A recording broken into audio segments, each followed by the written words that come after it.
নমস্কার বন্ধুরা, Geotech Bengali YouTube চ্যানেলে আপনাদের সকলকে স্বাগত জানাই। ইতিমধ্যে কেন্দ্রীয় নরেন্দ্র মোদী সরকারের তরফ থেকে ড্রাইভিং লাইসেন্স, বাইক এবং চার চাকা গাড়িকে নিয়ে বিশাল একটি ভয়ানক নিয়ম জারি হয়েছে। আপনাদেরকে অবশ্যই জানতে হবে। যদি আপনার বাইক অথবা চার চাকা গাড়ি থেকে থাকে অথবা আপনি বাইক আনবেন ভাবছেন, তাহলে অবশ্যই আপনারা ভিডিওটি শেষ পর্যন্ত দেখুন।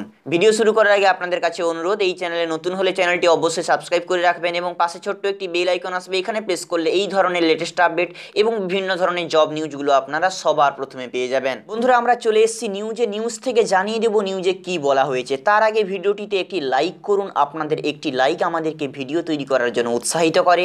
এই ভিডিওটিকে অবশ্যই আপনার বন্ধুদের সাথে হোয়াটসঅ্যাপে শেয়ার করে দিন, যাতে তারাও এই নিউজটা সম্পর্কে সচেতন হয়ে যেতে পারে আগে থেকে। বন্ধুরা, দেখতে পাচ্ছেন এখানে বলা হয়েছে এবার বাধ্যতামূলক হতে চলেছে ড্রাইভিং লাইসেন্সের সঙ্গে আধার কার্ডের সংযুক্তিকরণ। এখানে বলে দেওয়া আছে খুব শীঘ্রই বাধ্যতামূলক হতে চলেছে ড্রাইভিং লাইসেন্সের সঙ্গে আধার কার্ডের সংযুক্তিকরণ।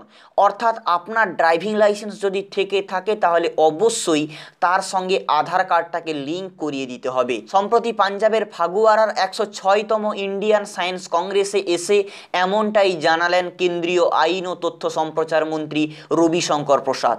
তো বন্ধুরা, এই নিয়ম আপনাকে অবশ্যই মানতে হবে। কেন্দ্রীয় সরকারের তরফ থেকে কিন্তু এটা ঘোষণা করা হয়েছে। তিনি বলেন, আমরা আইনে আরও একটি বড় পরিবর্তন আনতে চলেছি।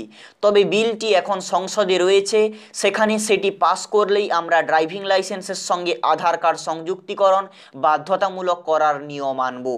কেন ড্রাইভিং লাইসেন্সের সঙ্গে আধার কার্ড সংযুক্তিকরণের প্রয়োজন?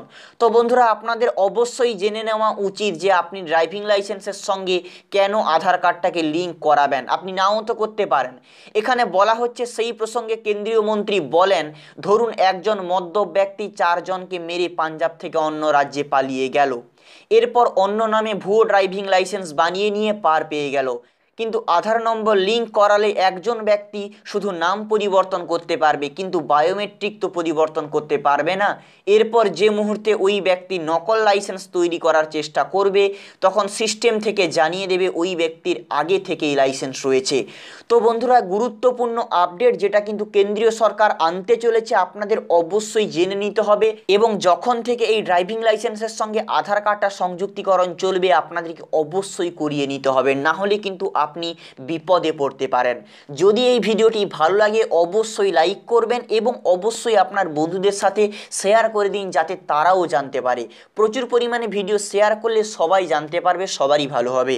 ভিডিওটি শুরু থেকে শেষ পর্যন্ত দেখার জন্য আপনাদের প্রত্যেককে ধন্যবাদ। সবাই ভালো থাকবেন, সুখে থাকবেন, শান্তি থাকবেন। জয় হিন্দ, বন্দে মাতরম।